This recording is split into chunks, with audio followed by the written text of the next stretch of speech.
Please, divorce me and leave. For some reason, my husband is begging me for a divorce. I'm beyond angry and dismayed at how pathetic he looks.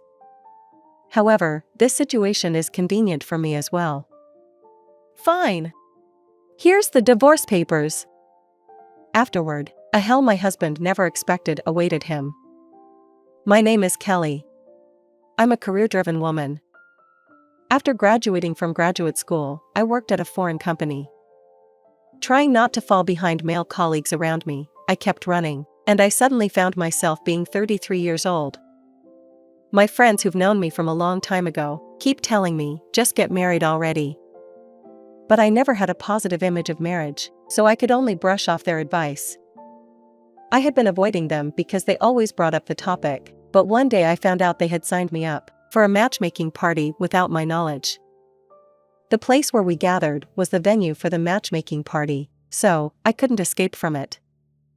They were so nosy that they told me, just tie it. I didn't want to, but before I knew it, I was checking in at the reception. Once it started, the atmosphere started to get gruff, just as I thought it would. Women were concerned about men's income, while men were concerned about women's dating histories. That's why I don't like places like this. I couldn't help but sigh. I'm exhausted. I'm not really cut out for this kind of party either. The one who approached me while I was standing in a corner of the venue was Marshall, who would later become my husband. Most participants were dressed sharply in suits, but Marshall just had a jacket on. Perhaps he was being perceived as not good enough by other women. I still remember that he had been wandering around aimlessly, while he looked like he didn't know what to do. I was going to have a small talk and leave him after that, but for some reason, Marshall tried to talk to me more and get close to me. Initially, I thought, what a hassle, but since he was such a good talker, I was talking all about myself before I knew it. Whoa! Kelly, you're amazing!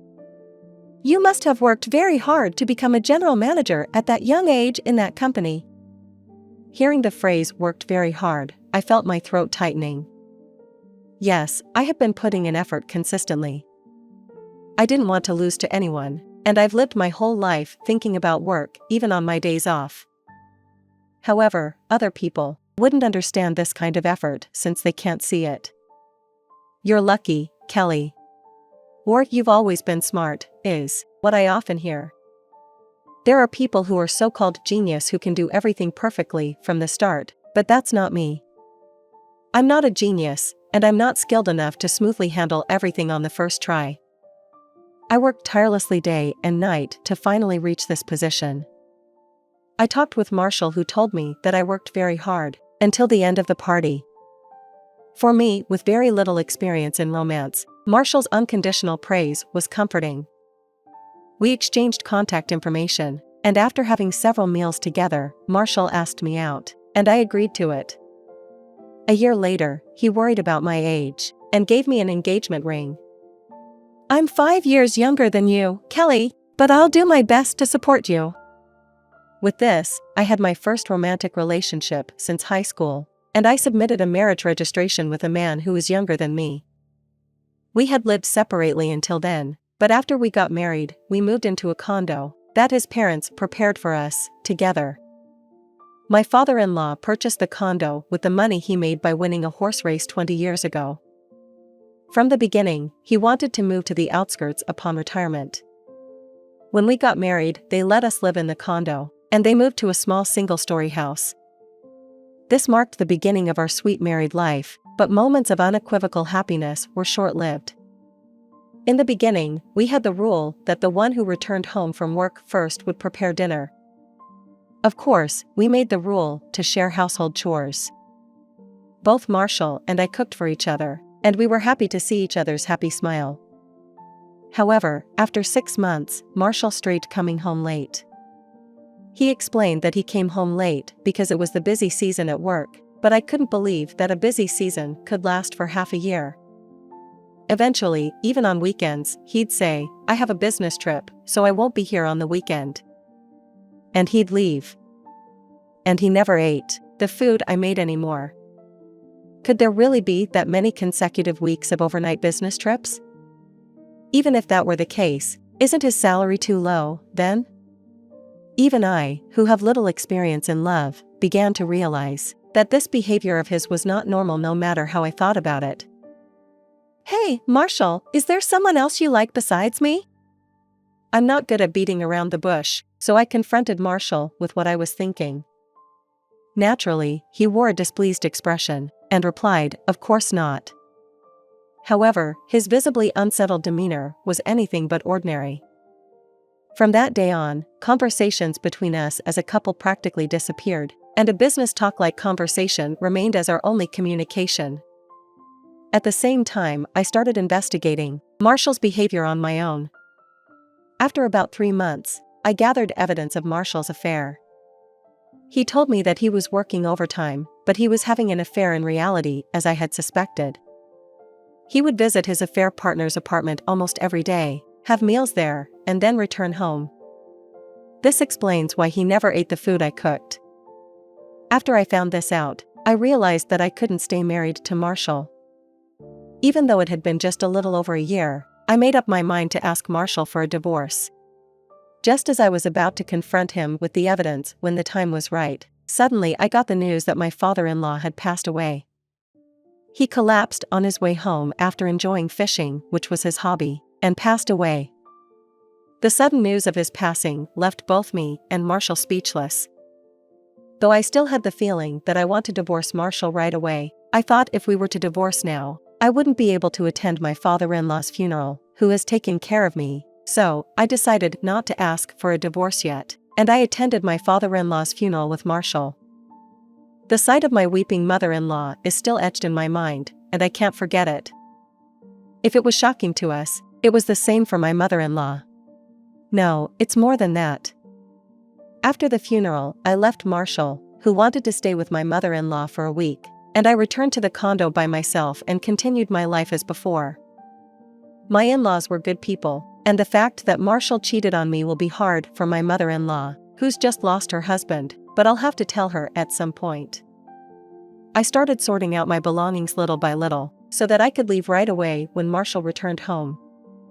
After a week, Marshall returned home. I thought he'd probably look downcast, but his complexion was much better than before. I wondered if something good happened or if he was happy because my mother-in-law had gotten better. We had dinner together for the first time in months, and he was smiling the whole time.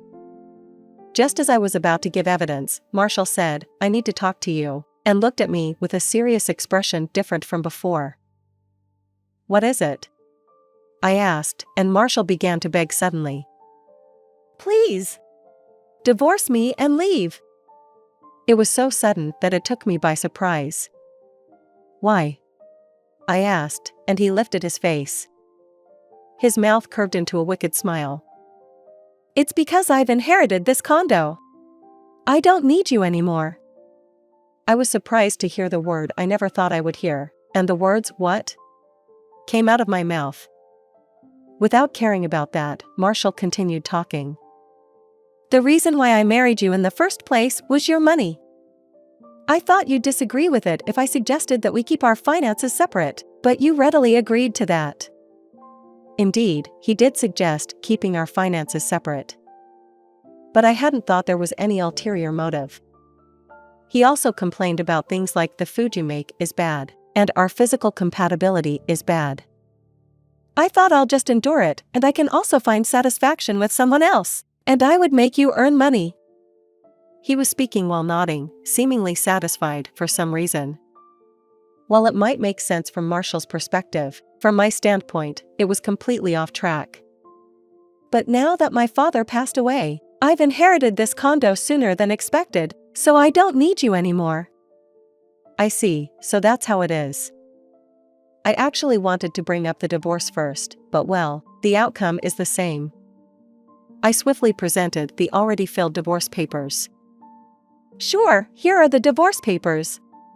I've already filled out my part, so you can fill your part now. I'll submit it on my end."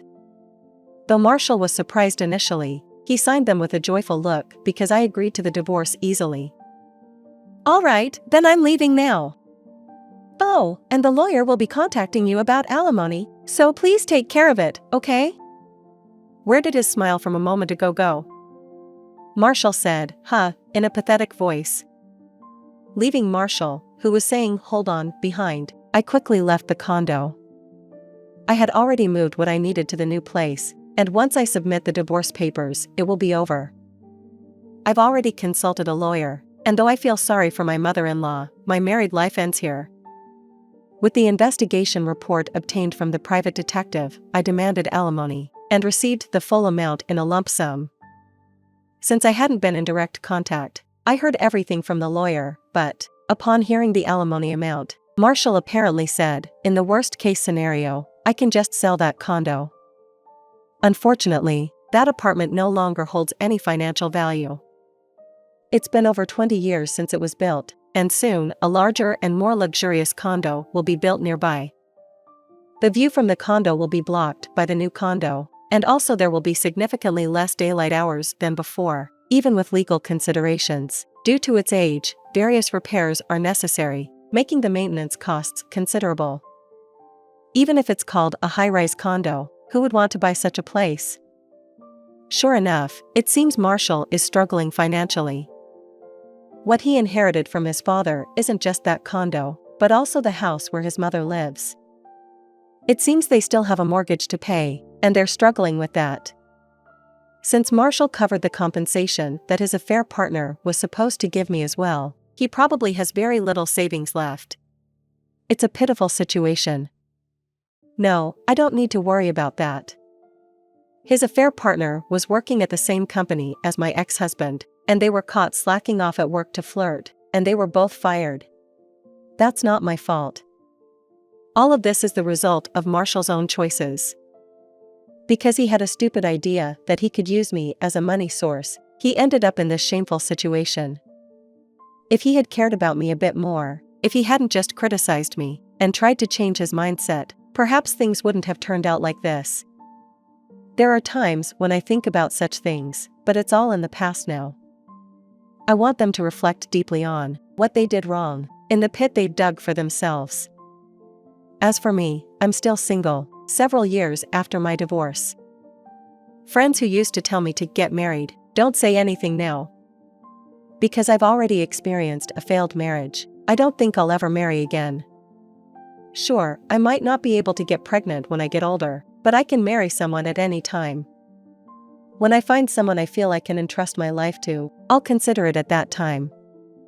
For a while, I'll focus on myself and my work. I'm going to take it easy, and maybe I'll find that someone someday.